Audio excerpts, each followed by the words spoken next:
আসসালামু আলাইকুম। আশা করছি সবাই ভালো আছেন। আমন্ত্রণ জানাচ্ছি নতুন আরও একটি রেসিপি দেখার জন্য। আজকে তৈরি করে দেখাবো প্রচণ্ড গরমে মন প্রাণ ঠান্ডা হয়ে যাবার মতো কাঁচা আমের জুস রেসিপি। আশা করি আপনাদের কাছে অনেক বেশি ভালো লাগবে। কাঁচা আমের জুস তৈরি করার জন্য প্রথমে আমি এখানে কয়েকটা কাঁচা আম নিয়েছি। আমগুলোকে ভালো করে ধুয়ে পরিষ্কার করে তারপরে ছিলে নিব। আমগুলোকে ছিলে নিয়েছি, এবার এগুলোকে কয়েকবার ধুয়ে ছোট ছোট টুকরো করে নিব। আমগুলোকে ছোট ছোট টুকরো করে নিয়েছি, এবার এগুলোকে একটা ব্লেন্ডারের বাটিতে উঠিয়ে নিচ্ছি।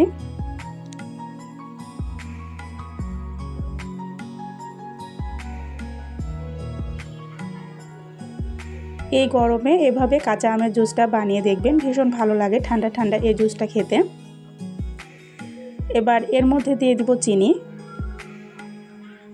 আর দিয়ে দিচ্ছি একটা কাঁচামরিচ, দিয়ে দিব বিট লবণ আর সাদা লবণ। এবার দিয়ে দিব ফ্রিজের ঠান্ডা পানি, দিয়ে এগুলোকে জুস করে নিব।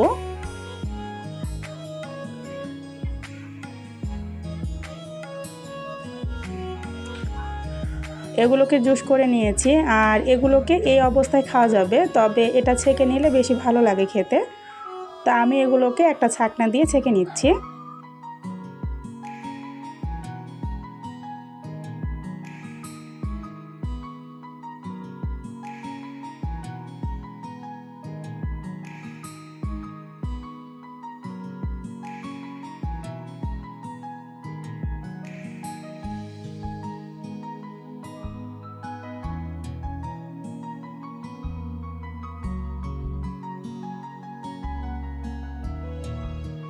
মন প্রাণ ঠান্ডা হয়ে যাবার মতো একটা কাঁচা আমের জুস রেসিপি। এগুলোকে ছেঁকে নিয়েছি, আর কাঁচা আমের জুসটা একটু পাতলা খেতে বেশি ভালো লাগে। এবার দিয়ে দিচ্ছি ফুড কালার, এটা দেখা সৌন্দর্যের জন্য দিচ্ছি, আপনারা চাইলে স্কিপ করতে পারেন। এবার ফুড কালারটা দিয়ে ভালো করে নেড়েচেড়ে মিশিয়ে নিব।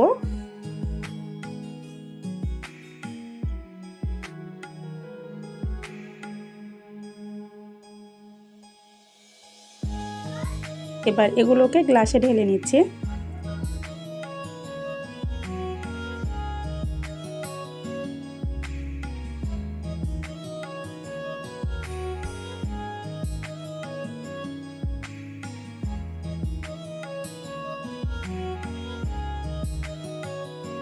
এগুলোকে গ্লাসে ঢেলে নিয়েছি, এবার এর মধ্যে দিয়ে দিব বরফের টুকরো। তৈরি হয়ে গেল ঠান্ডা ঠান্ডা আর অনেক মজার কাঁচা আমের জুস রেসিপি। আশা করছি আমার আজকের এই সহজ রেসিপিটা আপনাদের কাছে ভালো লেগেছে। আজ এ পর্যন্তই। আল্লাহ হাফিজ।